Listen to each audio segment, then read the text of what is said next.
Hello दोस्तों, कैसे हो आप। आज हम एक शानदार वीडियो देखने जा रहे हैं। उसके पहले हमने दो टेक्निक्स लर्न की हुई है। एक इंट्राडे सेटअप, जो स्टॉक हम इंट्राडे पे ट्रेडिंग कर सकते हैं। दूसरा हमने सीखा है ब्रेकआउट ऑफ द स्टॉक, जो स्टॉक 52 वीक हाई के ब्रेकआउट पे कैसे वर्क करता है वो हमने देख लिया। और हमने एक ऑप्शन का बेसिक वीडियो भी देख चुके हैं। तो आज हम एक शानदार टॉपिक यानी ग्रीक लेटर, जो ऑप्शन में वर्क करने के लिए हर कोई आदमी को ये सीखना पड़ेगा, क्योंकि without Greek letters we can not decide the premium of the option, right. So आज हमारा ग्रीक लेटर के बारे में 4 टॉपिक होंगे। पहला होंगे delta, Vega, theta and gamma. ठीक है, आप मेरी चैनल में फर्स्ट टाइम विजिट कर रहे हो तो please subscribe and share with your friend. And आपको जो कोई भी डाउट है शेयर बाज़ार के रिलेटेड, तो मेरे कमेंट बॉक्स में आप क्वेश्चन टाइप करो, मैं आपका आंसर दे दूंगा। तो लेट्स स्टार्ट द वीडियो। उसका पहला लेटर यानी डेल्टा। डेल्टा का मतलब यही होता है कि जो भी मूवमेंट आती है, समझो कि निफ्टी में जो मूवमेंट आती है 1 पॉइंट की, तो निफ्टी के ऑप्शन में कितने पॉइंट की मूवमेंट आती है वो डेल्टा बताता है। यानी हम एग्जांपल के साथ देखते हैं तो रिलायंस का भी स्टॉक 1500 यानी 1500 पे ट्रेड कर रहा है। उसका कॉल ऑप्शन 1500 स्ट्राइक का है, वो अभी 60 रुपीज़ पे ट्रेडिंग कर रहा है। यानी ये ऑप्शन एट द मनी हुआ, क्योंकि स्टॉक का प्राइस 1500 है और कॉल ऑप्शन स्ट्राइक प्राइस भी 1500 है, दोनों सेम है। तो उसका डेल्टा रहेगा 0.5। तो समझो कि ऑप्शन प्राइस यानी ऑप्शन प्रीमियम रिलायंस 1600 पे ट्रेड करते होंगे तो क्या होगा, और 1400 पे ट्रेड करते हैं तो क्या होगा, वो हमको डेल्टा सजेस्ट कर सकता है। तो आज हम देखेंगे। अभी समझो 1500 का भी रिलायंस का भाव चल रहा है, वो अभी 1600 हो जाता है, तो उसमें हम क्या कर सकते हैं। तो हम कैलकुलेशन करते हैं, 1600 हो जाता है तो क्या इफेक्ट आ सकती है। तो अभी समझो कि रिलायंस का कॉल का प्राइस अभी 60 चल रहा है और स्टॉक की जो मूवमेंट आई है वो आई है 100 रुपीज़ 100 पॉइंट्स की, राइट। उसका डेल्टा है 0.50, क्योंकि वो एटीएम पे है। एटीएम के स्ट्राइक का डेल्टा हमेशा 0.5 रहता है, क्योंकि उस पर प्रोबेबिलिटी वर्क करती है, यानी अप और डाउन जाने की प्रोबेबिलिटी 1/2 रहती है, यानी 0.5 डेल्टा रहता है। ठीक है, तो प्रीमियम में क्या चेंज आएगा कि समझो कि डेल्टा भी है 0.50 का, 100 पॉइंट की मूवमेंट आती है, तो डेल्टा के हिसाब से प्रीमियम में 0.5 इंटू 100 पॉइंट्स यानी 50 रुपीज़ एड हो जाएंगे कॉल के प्रीमियम में। क्यों, पहले 60 रुपये थे, अब वो 110 पे ट्रेड करने लगेगा। तो हमको सीधा सीधा ये पता चल गया कि हमने रिलायंस का 1500 का स्ट्राइक का कॉल बाय किया होता तो रिलायंस अभी 1600 हो जाता है, तो हमको 50 रुपया मिलता। और उसकी लोट साइज है 500 रुपीज़, 500 की लोट साइज है, 500 क्वांटिटी, तो हमको अभी 25,000 रुपीज़ मिलता। हमारा इन्वेस्टमेंट इधर रहेगा 30,000 का, क्योंकि 60 इंटू 500 की लोट साइज। तो अभी हमको सीधा सीधा एक तरीका पता चल गया कि रिलायंस हमको अभी बुलिश लग रहा है, हमारे पास अभी पूरा लोट लेने के लिए पैसा नहीं है, तो हम उसका कॉल ले सकते हैं। 60 रुपीज़ का कॉल, 500 लोट साइज, यानी 30,000 का हमारा इन्वेस्टमेंट रहेगा। उसमें हमको 25,000 का मुनाफा मिलेगा। जो हमने 500 इक्विटी ली होती, उसका इन्वेस्टमेंट करीबन 7.5 लैक्स का हमारा लग जाता उसमें भी हमको 50,000 मिलेगा। इधर 30,000 पे हमको 25,000 मिल रहा है क्योंकि हमने ऑप्शन में ट्रेड किया है। और आगे हम कैलकुलेट करते हैं, अभी 1400 हो जाते हैं तो उसका आउटकम क्या रहेगा। Calculation at 1400, movement of the stocks -100 क्योंकि वो 1500 वाला 1400 हो गया है 1400, यानी 0.50 का डेल्टा है तो हमारा प्रीमियम -50 हो जाएगा। यानी पहला जो हमारा 60 का प्रीमियम है अभी वो 10 रुपीज़ का हो जाएगा। तो हम यहाँ ऐसा काउंट कर सकते हैं कि डेल्टा जो वैल्यू है वो directly option price, option premium के साथ डायरेक्टली पॉजिटिव रिलेटेड है। ठीक है, अभी समझो कि अभी रिलायंस का भाव 1300 हो जाता है तो ऑप्शन का प्रीमियम 0 नहीं हो जाएगा क्योंकि अभी होगा डेल्टा का जो क्वांटम है, अभी 0.5 का डेल्टा है वो अभी 0.2 0.3 का हो जाएगा। जैसे जैसे मतलब डेल्टा में ऑप्शन के अपोजिट मूवमेंट आएगी, हमने कॉल बाय किया है तो मतलब अभी बुलिशनेस के जगह बियरिश हो जाता है तो उसका डेल्टा घटता जाएगा। ठीक है, तो हम उस पे एक एनालिसिस कर सकते हैं कि इन द मनी डेल्टा जो होता है उसका डेल्टा 0.60 से 1 तक रहता है। ठीक है, डीप इन द मनी समझो अभी मैंने रिलायंस का 1000 का कॉल लिया है तो रिलायंस अभी 1 रुपया भी चढ़ेगा या घटेगा तो मेरा ऑप्शन का प्रीमियम भी 1 रुपीज़ अप या डाउन होगा क्योंकि वो डीप इन द मनी हो गया है। तो हम एक कैलकुलेशन कर सकते हैं कि डीप इन द मनी का डेल्टा 1 है और एटीएम से थोड़ा बहुत इन द मनी हो जाता है, उसको हम ITM in the money option बोलते हैं, उसका डेल्टा 0.60 से लेके 1 तक रहता है। एटीएम का डेल्टा 0.5 रहता है, हमने देख लिया, उसकी प्रोबेबिलिटी अप और डाउन जाने के दोनों के चांसेस 1/2 रहते हैं तो इसकी प्रोबेबिलिटी 0.5 रहती है। और ओटीएम का जो डेल्टा है वो 0.4 या उसके बिलो रहता है, मतलब 0.10 रहता है, 0.20 रहता है, और कोई भी रहता है। 0.5 जैसे ही हो जाता है उसको एटीएम हम बोलेंगे, एट द मनी ऑप्शन, और 0.6 ये उसके ऊपर हो जाता है तो इन द मनी ऑप्शन हो जाता है। ठीक है, हम आगे देखते हैं। कॉल का जो डेल्टा रहता है वो 0 से 1 तक की रेंज रहती है, उसमें 0 से लेके 1 तक कॉल का डेल्टा हमको मिलता है ऑप्शन ट्रेडिंग करने के लिए।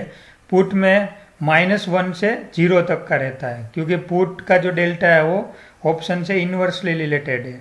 तो जो भी पुट में मतलब डाउन जाएगा, समझो निफ्टी या रिलायंस का स्टॉक्स, तो पुट का डेल्टा माइनस होने की वजह से हमारा जो प्रीमियम है वो माइनस माइनस प्लस हो जाएगा क्योंकि हम जब भी पुट बाय करते हैं तो मार्केट गिरता है तो हमको बेनिफिट मिलता है। ठीक है, फॉर पुट डेल्टा का एग्जांपल हम देखते हैं। एटीएम का -0.5 रहता है, ओटीएम का -0.4 और उससे बिलो रहता है, और इन द मनी का -0.6 के -1 तक रहता है। ठीक है, फ्यूचर का डेल्टा ऑलवेज 1 रहता है। जब भी समझो कि रिलायंस की इक्विटी में 1 रुपया का चेंज आता है तो फ्यूचर में भी 1 रुपये का चेंज आएगा, except few of the example.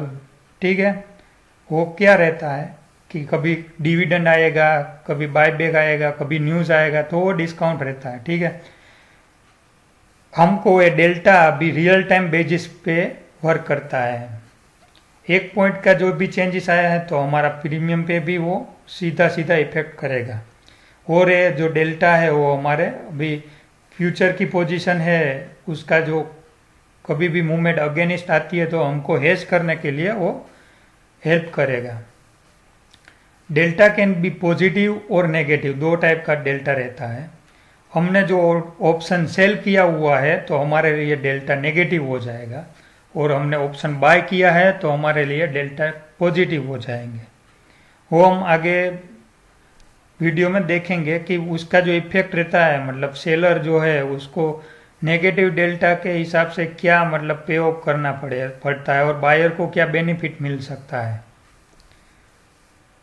ठीक है, तो अभी हमने डेल्टा का कॉन्सेप्ट देख लिया। डेल्टा जो है वो हमारी अंडरलाइंग, यानी रिलायंस का हमने एग्जांपल लिया है, तो रिलायंस का प्राइस में 1 पॉइंट का मूवमेंट आएगा तो हमारे ऑप्शन के प्राइस पे क्या मूवमेंट आएगा वो हमको डेल्टा के काउंट करने से पता चल जाएगा। अब हम दूसरा इंडिकेटर मतलब ग्रीक लेटर गामा, जो गामा अभी है वो हमको क्या सजेस्ट करता है, डेल्टा हमको ऑप्शन में जो चेंज होने वाला है अंडरलाइंग का 1 पॉइंट से, वो हमको डेल्टा सजेस्ट करता है।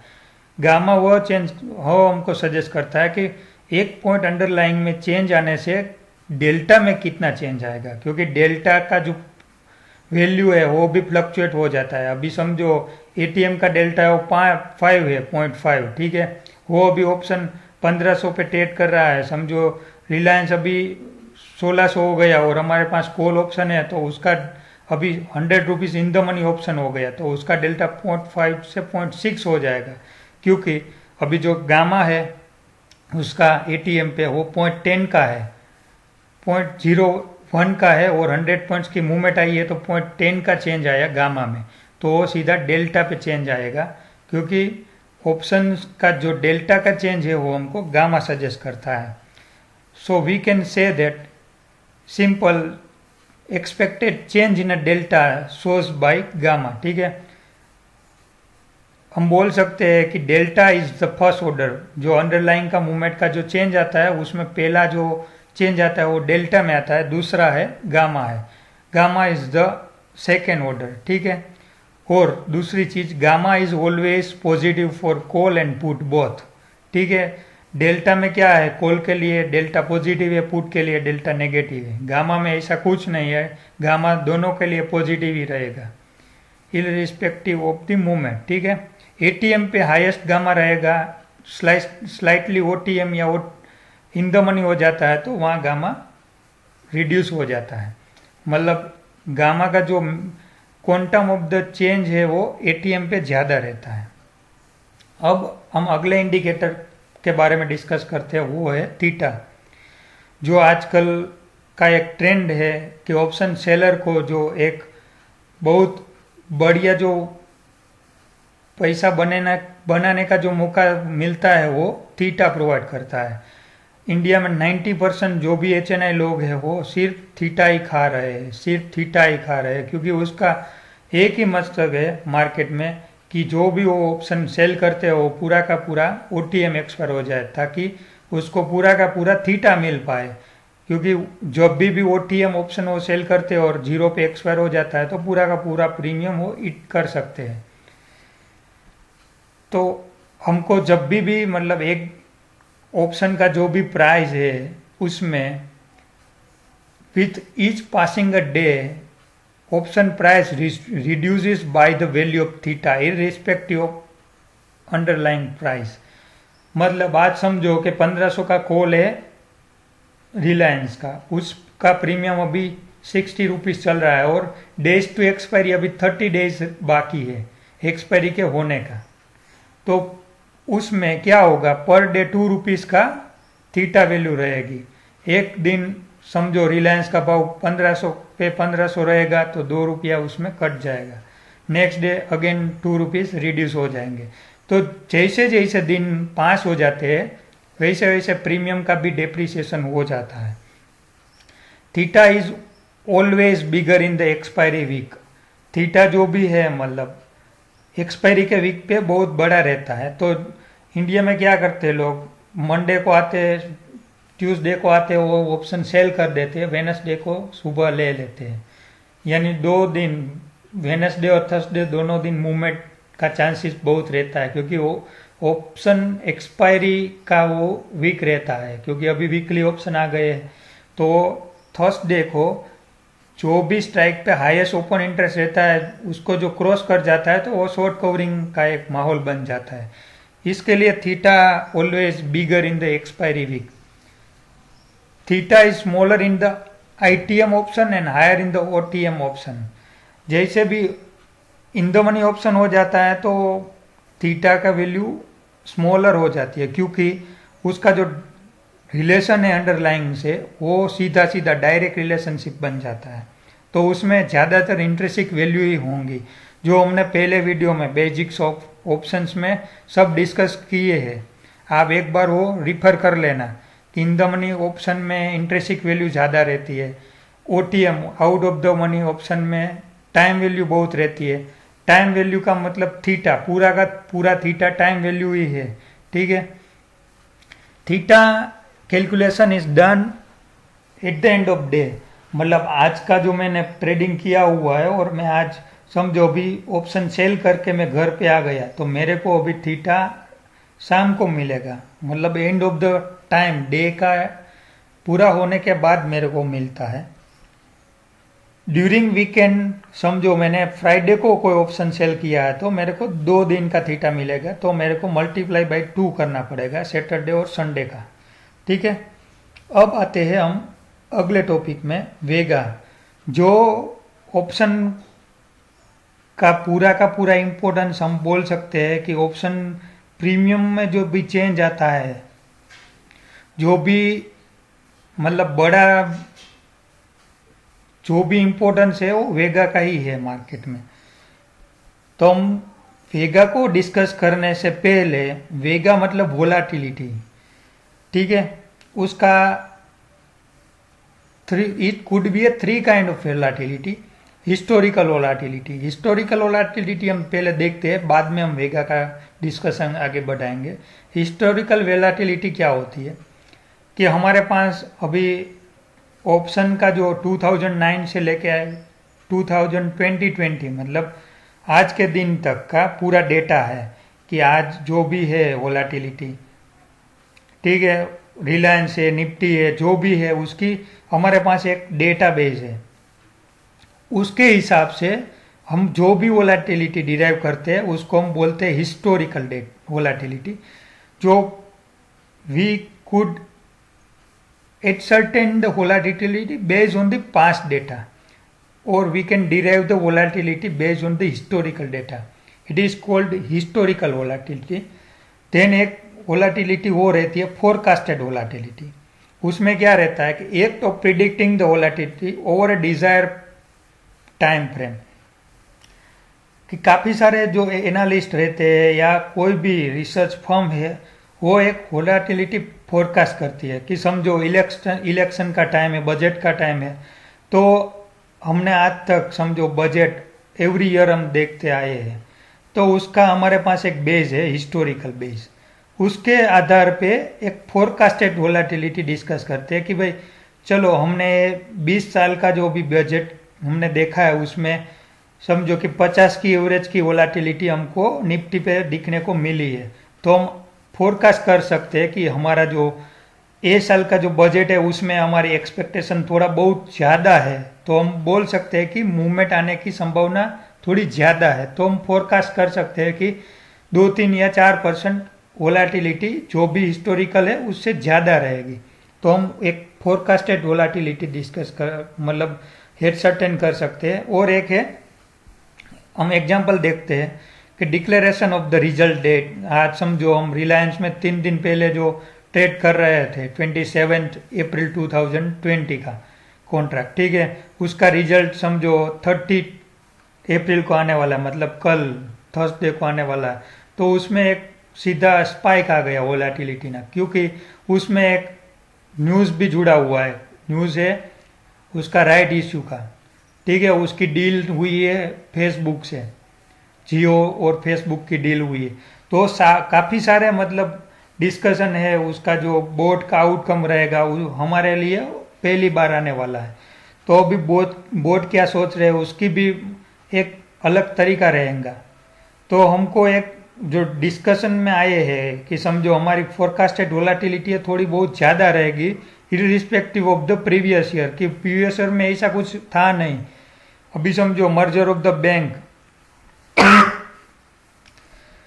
जो भी मर्जर का न्यूज़ आ गया था 30 अगस्त 2019 को कि भी ये बैंक मर्जर हो जाएंगी, तो उसमें एक sudden spike of the volatility देखने को मिली थी।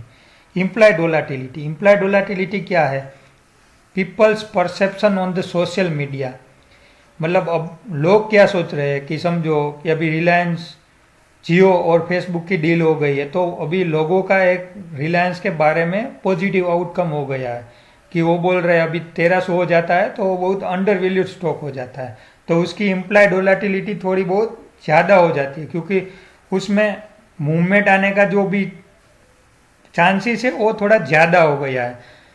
तो जो सोशल परसेप्शन है, peoples social perception on the media, it directly reflect in the price of the option premium. तो उसके हिसाब से ऑप्शन प्रीमियम जो चेंज होता है उसके हिसाब से इम्प्लाइड वोलेटिलिटी में भी चेंज आता है कि रिलायंस की समझो वोलेटिलिटी 29 28 अभी हिस्टोरिकल हम देखते हैं तो रहती थी, आज उसकी अभी वोलेटिलिटी 55 है क्योंकि अभी कोविड-19 का इशू चल रहा है। तो इम्प्लाइड वोलेटिलिटी जो भी है अभी पीपल्स परसेप्शन मतलब सब लोग सोच रहे हैं कि उसमें आइदर साइड बड़ा मूव आ सकता है। ठीक है, एक एग्जांपल हम देखते हैं कि demand in the out of the option increase the volatility, same works supply in the out of option decrease the volatility. उसका सीधा सीधा मतलब यही होता है कि जब भी आउट ऑफ द ऑप्शन में डिमांड रहती है, समझो मैंने रिलायंस 1400 पे बाय किया है और रिलायंस का अभी समझो रेट गिर रहा है, तो मैं अभी मेरे पास अभी समझो 50,000 का है एक प्रोविजन, तो मैं 50,000 के ऊपर मैं कुछ बियर नहीं कर सकता हूँ, तो मेरे को भी लॉस काटना नहीं है। तो मैं क्या करूँगा, मैं सीधा दौड़ के पुट बाय कर लूँगा 1200 या 1300 का।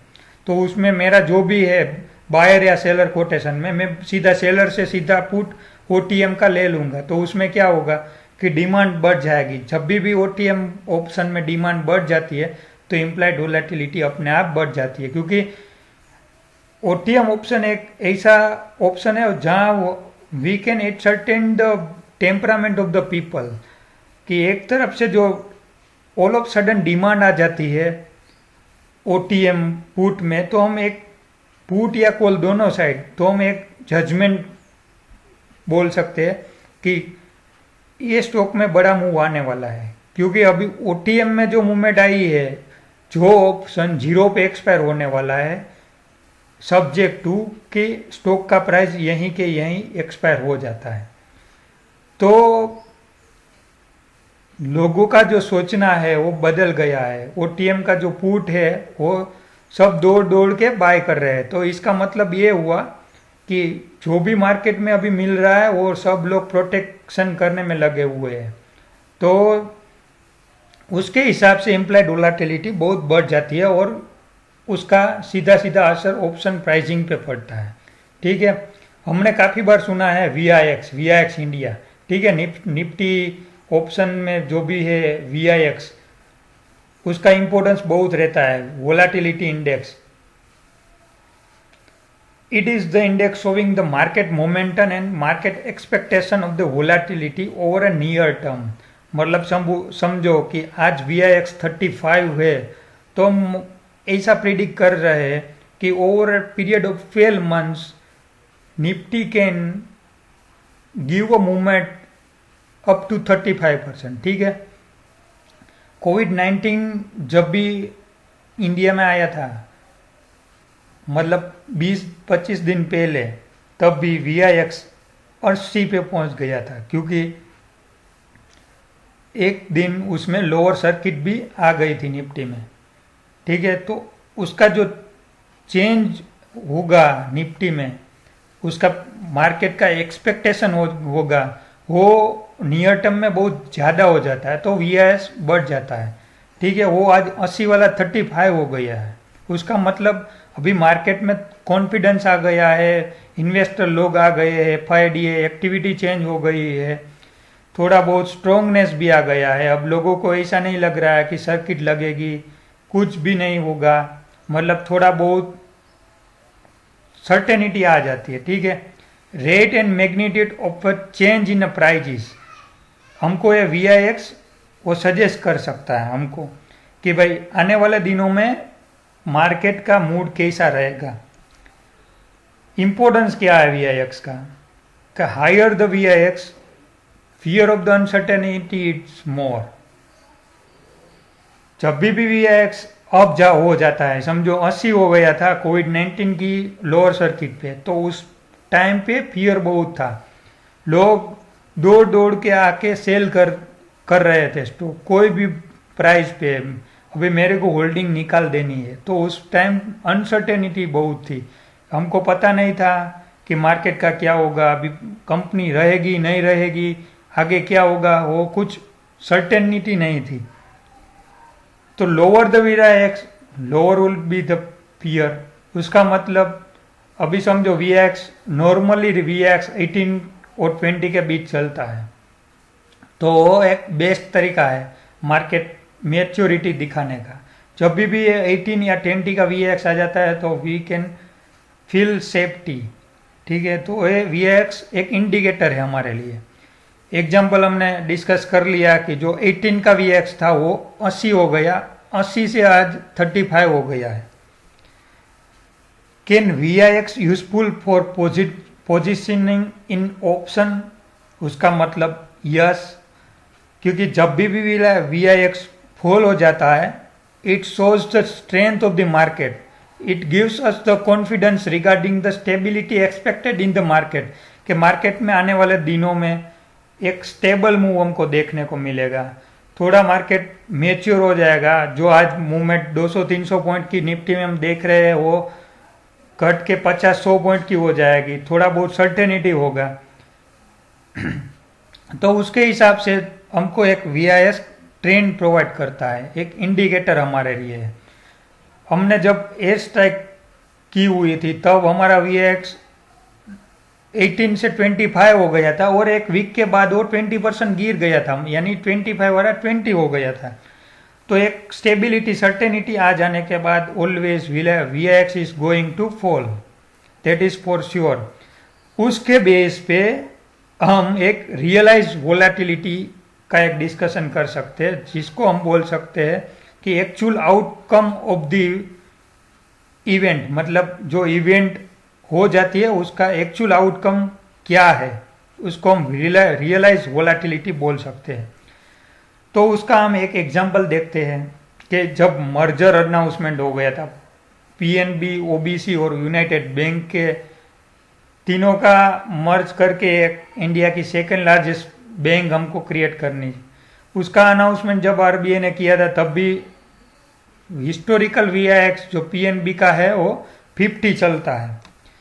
फोरकास्टेड वोलेटिलिटी, जो हम ट्रेडर लोग हैं, जो एचएनआई जो लोग हैं, जो ऑप्शन पीएनबी और एनी स्टॉक्स के इंडाइसिस में जब भी जहां भी करते हैं, वो उस फोरकास्टेड वोलेटिलिटी 60 थी। इम्प्लाइड वोलेटिलिटी वो दिन की 65 पे आ गई थी। इतने सारे लोग आ गए थे क्योंकि काफी लोगों को लग रहा था कि पीएनबी गिरेगा, काफी को लग रहा है बढ़ेगा, तो काफी लोग 80 के कॉल ले रहे थे, कोई लोग है तो 40 के पुट ले रहे थे। तो मतलब ओटीएम ऑप्शंस जो है पुट और कॉल दोनों में बहुत सी डिमांड आ गई, उसकी वजह से इम्प्लाइड वोलेटिलिटी बढ़ गई और 65 हो गई। और ये अनाउंसमेंट आ जाने के बाद ये फ्राइडे को हुआ था, और मंडे को जो एक्चुअल वोलेटिलिटी हमको देखने को मिली थी वो थी 58। जब on Monday news came and whatever the volatility flash on the screen, that was the realize volatility and it was near 58। तो उसके बेसिस पे हमको एक वेगा जो है, वेगा वो हमको एक सजेशन बता सकते हैं कि आने वाले दिन में ये जो ऑप्शन का प्रीमियम है उसमें वो तरह का चेंज हो सकता है। कि समझो वेगा जो है पीएनबी का अभी समझो 0.10 है और अभी उसकी वोलेटिलिटी 58 है, और हमको ये पता है कि आने वाले 8 या 10 दिन में उसकी हिस्टोरिकल वोलेटिलिटी 50 है, तो 8% वो गिरेगी ही गिरेगी। तो हमारा जो प्रीमियम है पीएनबी यहाँ का यहाँ रहेगा, तो 0.10 इंटू 8% मतलब 80 पैसा हमारा प्रीमियम जो भी अभी ऑप्शन का चल रहा है, तो उसमें से 80 पैसा ऐसे ही गिर जाएंगे।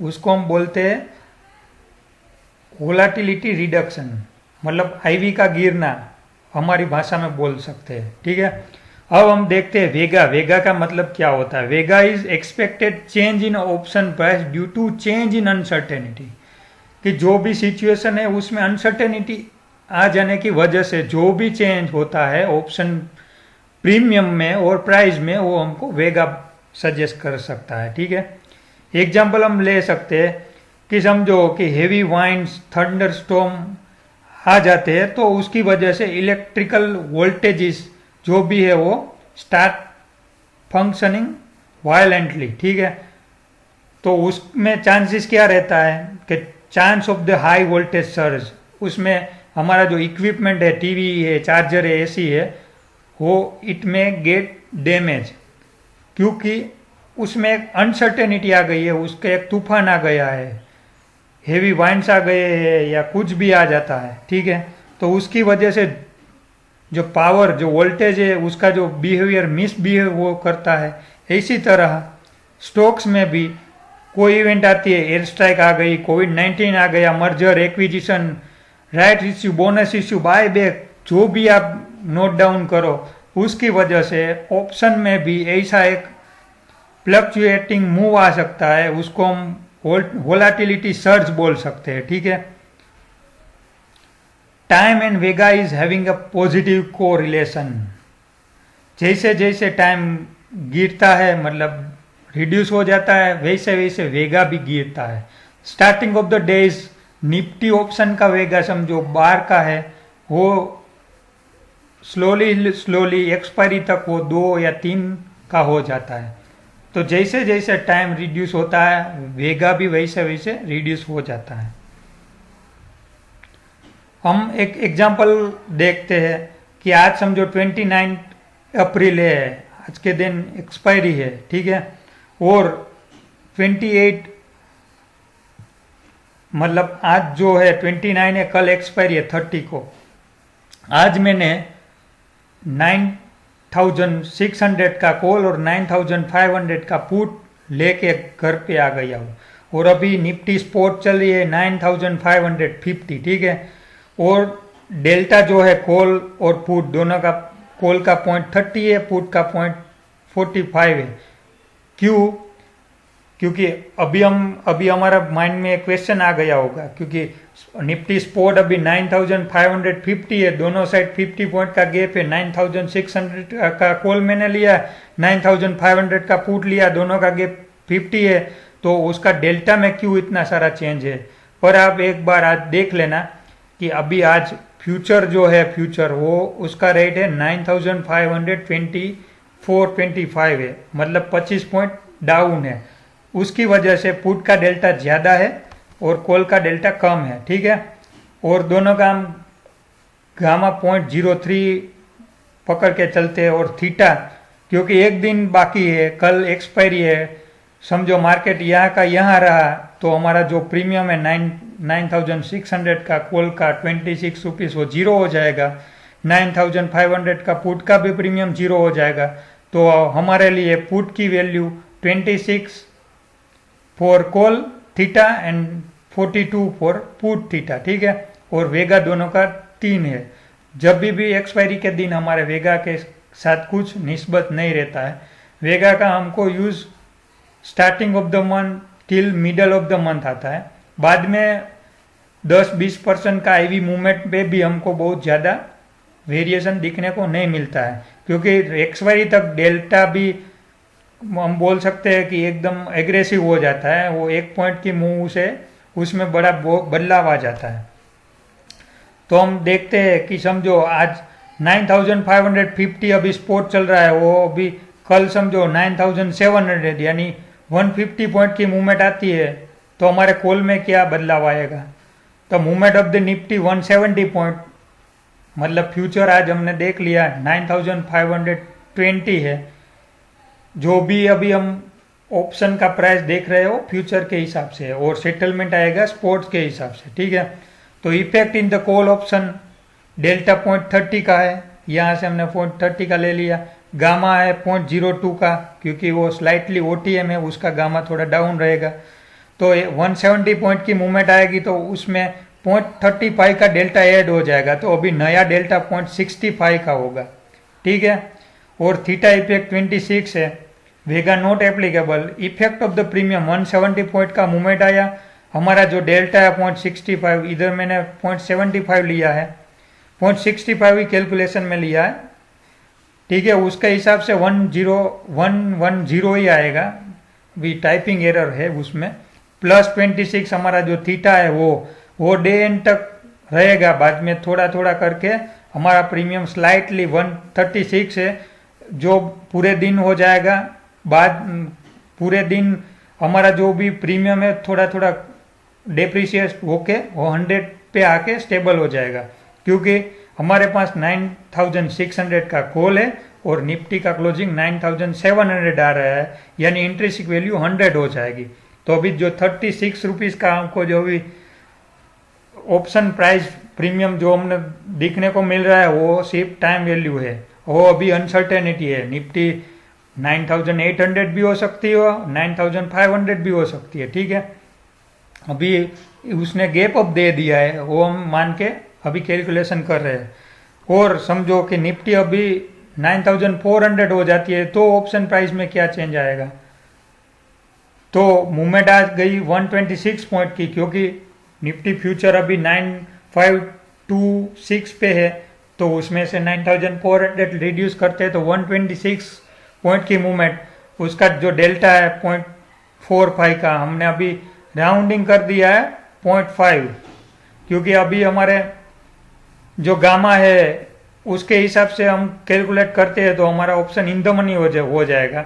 तो उसके हिसाब से जो भी मूवमेंट रहेगी 9500 के नीचे वो सीधा एक का डेल्टा से होगी, क्योंकि अंडरलाइंग और हमारा जो ऑप्शन स्ट्राइक है दोनों सेम हो गई है। और एक्सपायरी के दिन एटीएम ऑप्शन का भी डेल्टा एक हो जाता है, जब भी वो एक पॉइंट गिरता है, समझो 9500 का मेरे पास पुट है और निफ्टी 9500 है, वो निफ्टी 9499 हो जाती है, तो मेरा जो ऑप्शन प्रीमियम है उसमें ₹1 सीधा सीधा मूवमेंट आ जाएगा, ठीक है। तो प्रीमियम हो जाएगा 126 की मूवमेंट प्लस एक का डेल्टा, तो 126 पॉइंट। और थीटा जो वैल्यू है 42, वो हम सुबह देखते हैं कि कल 9400 सीधा गैप डाउन निफ्टी हो जाती है, तो हमारा जो ऑप्शन का प्रीमियम है वो 168 हमको देखने को मिल सकता है। बाद में निफ्टी यहाँ स्टेबल हो जाती है तो थोड़ा थोड़ा करके हमारा जो प्रीमियम जो है 168 वो डेप्रिसिएट हो के 100 की ओर आ जाएगा, क्योंकि हमारे पास 9500 का पुट पड़ा है और निफ्टी 9400 क्लोजिंग आ रही है, ठीक है। तो उसके हिसाब से हमने आज 4 इंपॉर्टेंट कॉन्सेप्ट डिस्कस किए, जो Greek letters delta, gamma, theta, vega. आने वाले दिनों में हम उसके एक क्विज भी करेंगे, उसका लाइव एग्जाम्पल भी देखेंगे कि जो ऑप्शन प्रीमियम जो है उसमें कैसे बदलाव आता है, कब उसका हमको मतलब बाय करना है, कब सेल करना है, कब हमको ट्रेड करना है, कब ट्रेड नहीं करना है, वो सब हम डिसाइड करने से पहले एक बेसिक आइडिया है कि हम जो structure behind the Greek letters हम पूरी तरह जो वाकिफ रहते हैं तो हम आराम से उसका जो है पोस्टमार्टम कर सकते हैं और एक एक करके हम पूरा का पूरा जो ऑप्शन प्रीमियम है वो डिराइव कर सकते हैं, ठीक है। तो आज के वीडियो में देखने के लिए आप सबका शुक्रिया। Thank you for watching entire video. Please subscribe my channel and please comment if you have any doubt regarding option, intraday strategy, breakout strategy or anything relating to the stock market. ठीक है, have a good day, have a nice day.